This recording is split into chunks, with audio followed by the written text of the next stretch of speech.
Assalamualaikum warahmatullahi wabarakatuh. Kita bertemu lagi di dalam mata kuliah audit internal sesi ke-6 dengan topik penilaian risiko audit.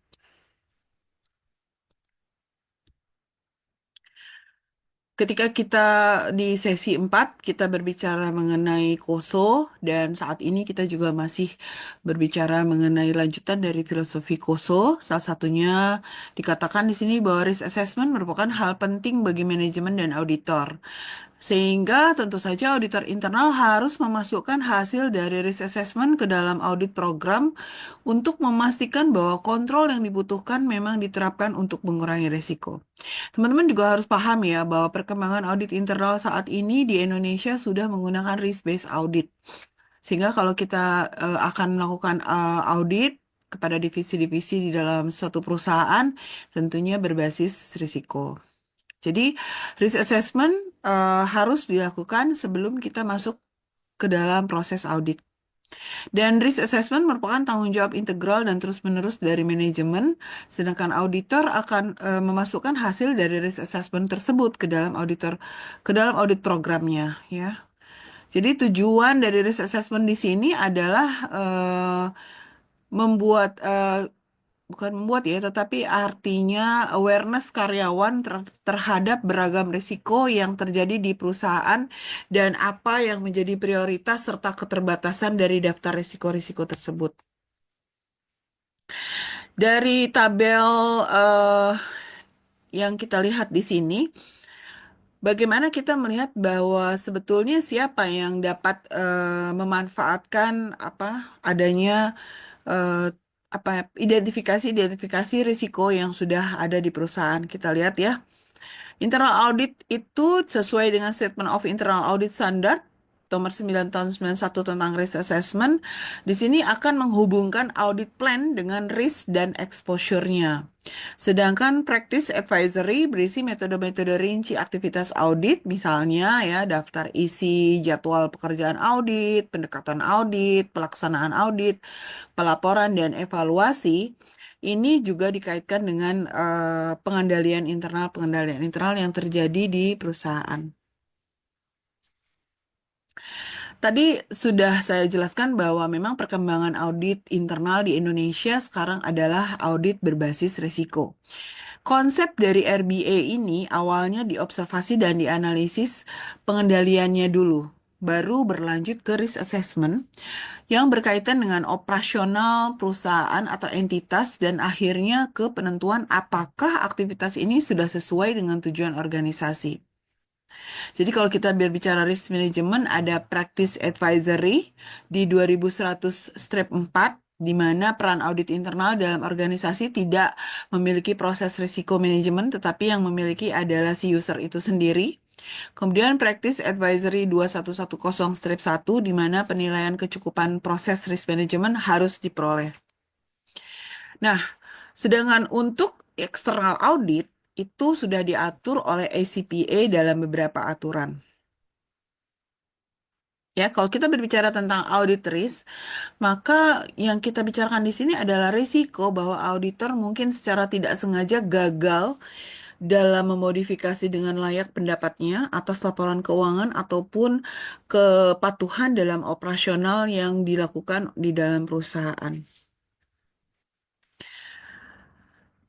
Kalau kita lihat di sini ada beberapa jenis risiko, sebetulnya banyak sekali, cuma yang saya sampaikan di sini hanya beberapa, yaitu salah satunya adalah inherent risk, di mana ada kerentanan suatu asersi atas terjadinya salah saji yang material dengan mengasumsikan bahwa tidak ada kebijakan atau prosedur pengendalian internal terkait yang ditetapkan. Ya, itu inherent risk. Kemudian bagaimana dengan control risk? Kalau control risk di sini adalah risiko salah saji material yang bisa terjadi pada suatu asersi yang tidak dapat dicegah atau dideteksi secara tepat waktu oleh struktur kebijakan atau prosedur pengendalian internal. Yaitu beberapa contoh dari control risk ini biasanya akan tetap ada karena biasanya ada keterbatasan-keterbatasan yang melekat pada struktur pengendalian internal. Meskipun pengendalian internal di perusahaan itu sudah dilakukan evaluasi secara berkelanjutan. Kemudian yang berikutnya adalah detection risk, di mana bahwa risiko bahwa auditor tidak dapat mendeteksi saji material yang terdapat pada suatu asersi. Biasanya detection risk ini terjadi karena auditor memutuskan tidak memeriksa 100% saldo atau transaksi. Jadi biasanya dengan sampling ya. Kalau dengan sampling, biasanya detection risk-nya ini bisa tidak terdeteksi artinya salah saji materialnya.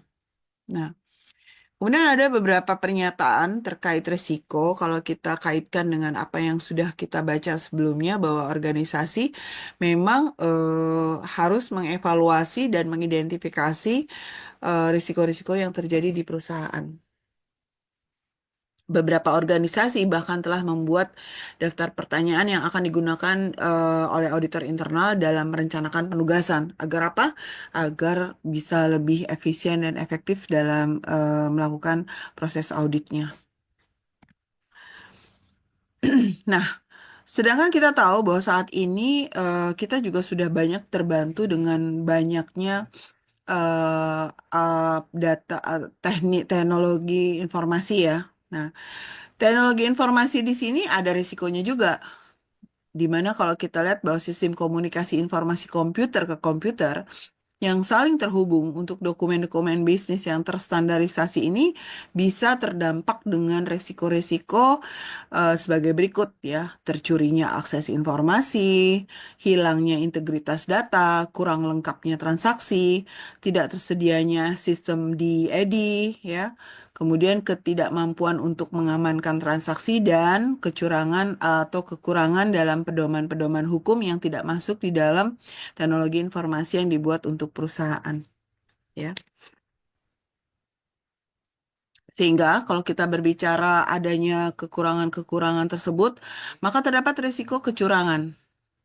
Ada tiga elemen fraud di sini yang bisa terjadi. Yang pertama, kondisi yang memungkinkan terjadinya fraud. Yang kedua, motivasi. Yang ketiga adalah tingkah laku.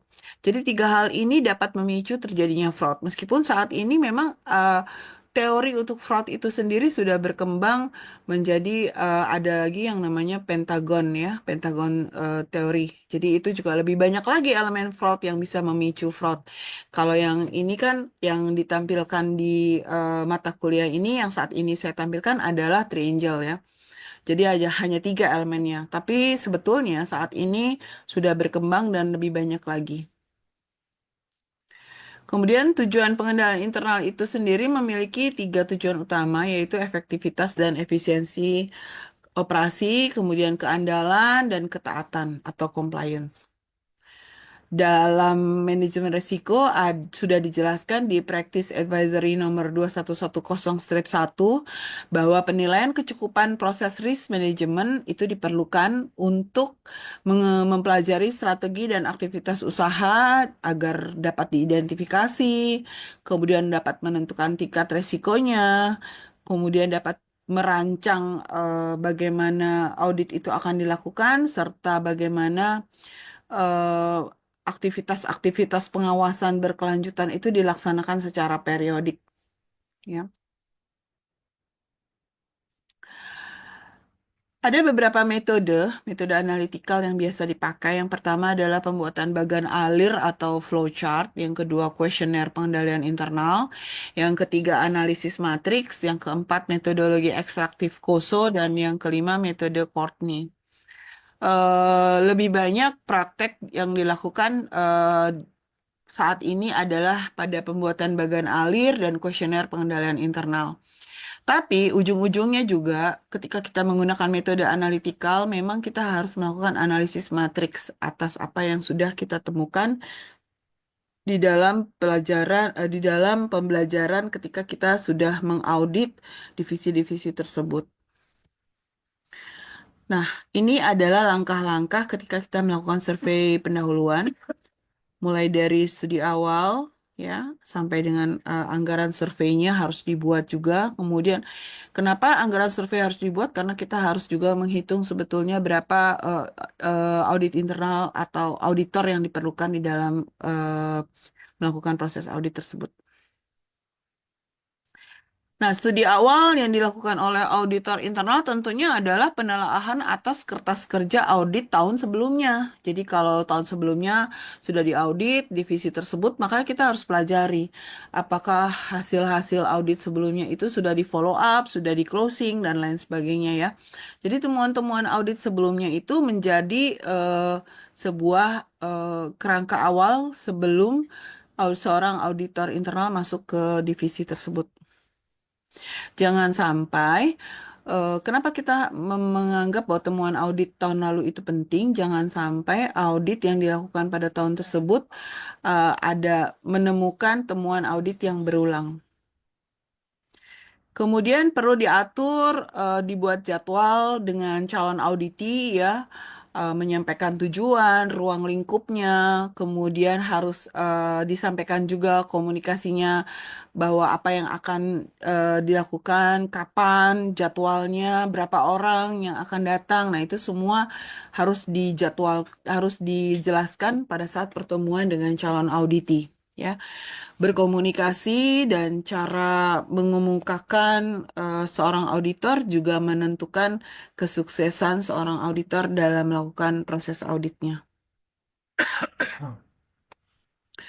Informasi penting dapat diklasifikasikan berdasarkan 4 fungsi dasar manajemen, yaitu planning, organizing, actuating, dan controlling.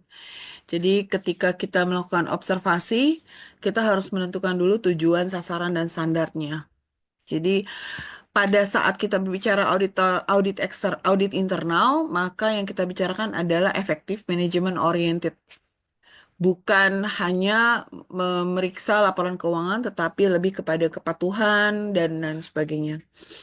Kemudian mengevaluasi risiko-risiko yang dapat terjadi, menentukan pengendalian untuk meminimalkan risiko.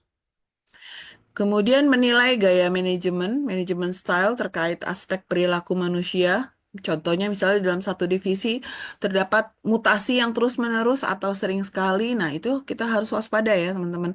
Itu kenapa? Apakah memang pimpinannya yang kurang bisa menjalin koordinasi sehingga anak buahnya atau stafnya itu banyak sekali mengalami turnover ya, banyak mengalami mutasi dan lain sebagainya. Itu harus kita pelajari juga. Nah, demikian topik sesi 6 ya yang dapat saya sampaikan di sini. Mungkin kalau ada pertanyaan bisa nanti disampaikan melalui langsung. Terima kasih. Wabillahi taufiq walhidayah. Wassalamualaikum warahmatullahi wabarakatuh.